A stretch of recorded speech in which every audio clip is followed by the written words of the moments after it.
Sur le marché très disputé des SUV compacts, le C5 Aircross s'est forgé une réputation de référence en matière de confort, de modularité et d'originalité.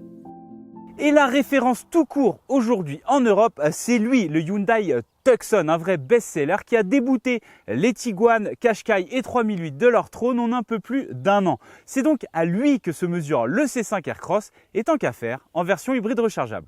Et si vous souhaitez naturellement davantage de contenu, je vous invite à vous abonner à notre page YouTube. Présenté en 2020, lancé en 2021 et numéro 1 la même année dans la catégorie des SUV compacts en Europe. Le nouveau Tucson est un best-seller qui doit son succès en premier lieu à son design audacieux mais aussi à son offre de motorisation très diversifiée et puis sa garantie 5 ans qui rassure. Face à lui, le nouveau C5 Aircross n'a pas à rougir car il a pleinement rempli sa mission première, à savoir combler la disparition du monospace de la gamme et assurer le rôle de premier SUV compact de la marque. Les deux modèles se marquent pratiquement à la culotte depuis le début de l'année au classement des ventes en France.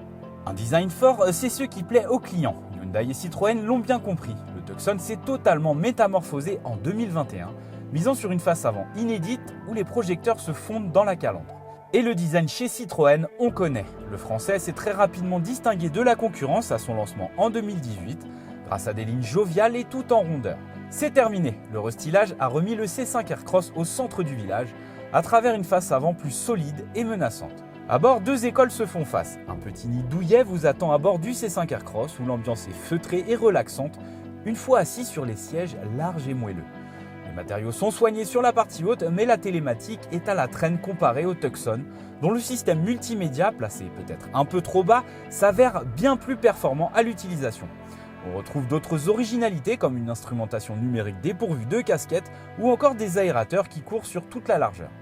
Le C5 Aircross s'est forgé une réputation de voiture familiale aguerrie grâce à ses 3 sièges arrière individuels coulissants, escamotables et inclinables, sans oublier son vaste coffre.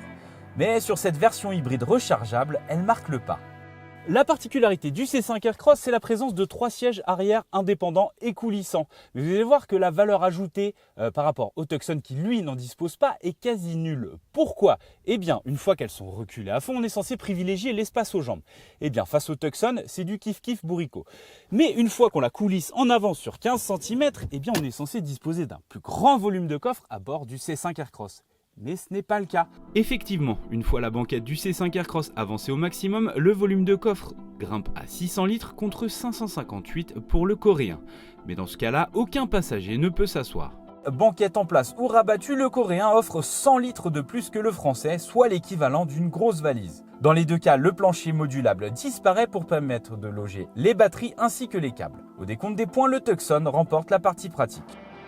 4 000 € séparent nos deux concurrents en faveur du C5 Aircross. Un écart qui permet aux Français de décrocher le bonus écologique de 1 000 € si votre commande est passée avant le 1er juillet prochain. Après cette date, le Français subira le même traitement que le Tucson, à savoir être neutre au malus. Cette différence de prix importante s'avère difficile à rattraper pour le Coréen, qui peut toujours s'appuyer sur sa garantie 5 ans kilométrage illimité, alors que le C5 Aircross n'offre que 2 ans.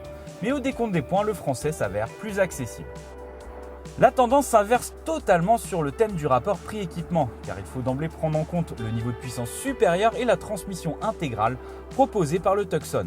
À cela, il faut ajouter des équipements en option pour revenir à niveau, comme les sièges arrière et le volant chauffant, le haillon main libre, la caméra 360 degrés, la climatisation automatique Trizone, le câble de recharge de 7,4 kWh, l'assistant de sortie en marche arrière, etc., etc. Le Tucson revient à niveau et comble son retard pour terminer à égalité sur la partie équipement. Le Tucson hybride rechargeable revendique une puissance cumulée de 265 chevaux grâce à son moteur électrique placé en amont de la boîte de vitesse ainsi que 4 vraies roues motrices assurées par un arbre de transmission mécanique. Le C5 Aircross, lui, utilise à peu de choses près la même architecture mais propose 225 chevaux au total et reste une traction simple. Les batteries de capacité équivalente aux alentours des 13 kWh se chargent de leur offrir une autonomie en tout électrique de 50 km environ et des temps de charge compris entre 2 heures sur une wallbox et environ 6 heures sur une prise domestique.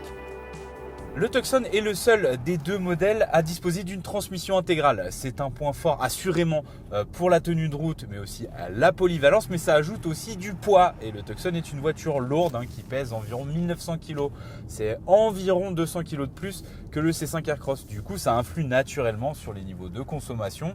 Alors aujourd'hui, on a réalisé notre test en mode hybride, c'est-à-dire le mode que 95% des gens utiliseront. Et on a relevé une moyenne de 3,2 litres au volant du C5 Aircross et de 4 litres au volant du Tucson. Mais ça, c'est batterie pleine. Une fois qu'elles seront vides, vous doublerez ces niveaux de consommation, soyez-en certains. D'où l'importance de recharger régulièrement si vous ne voulez pas brûler la baraque, comme on dit. En ce qui concerne maintenant les niveaux de puissance, ils sont impressionnants sur le papier, mais croyez-moi, vous n'aurez jamais l'impression d'avoir plus de 200 chevaux sous le pied droit. Ça reste totalement suffisant pour un usage polyvalent, comme ce sont des voitures familiales. Sur autoroute, réseau secondaire, pas de problème. Et en plus, vous aurez l'agrément de conduite en mode électrique en ville. Ce sont des bonnes voitures qui se conduisent à allure de bon père de famille.